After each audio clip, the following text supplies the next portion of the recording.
Let's imagine humanity suddenly adopts the weirdest population control policy ever invented. No baby can be born unless someone, somewhere, dies naturally. No murder, no accidents, no disasters. Those deaths don't count. Only good old-fashioned organ failure qualifies.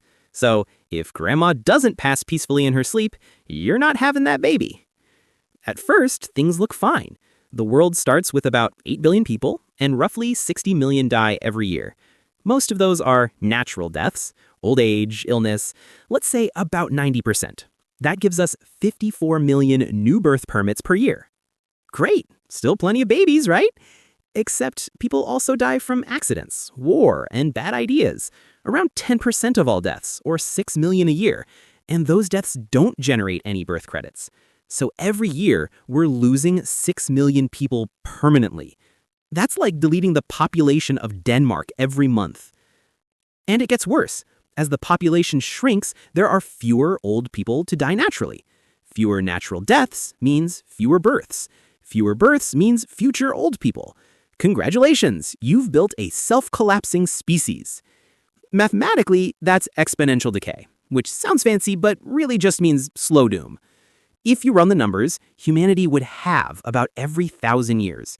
At that rate, we'd go from 8 billion to 4 billion, then 2 billion, then 1 billion, until somewhere around 35,000 years from now, the last human switches off the lights, assuming electricity still exists and they didn't trip over a rock and ruin the whole ratio early. Society would, of course, adapt in the worst possible way. Governments would issue death certificates of reproductive opportunity trademarked. Families would celebrate funerals like baby showers. Congratulations on your loss, it's a girl. Insurance companies would sell end-of-life birthing credits. Black markets would boom for certified natural deaths.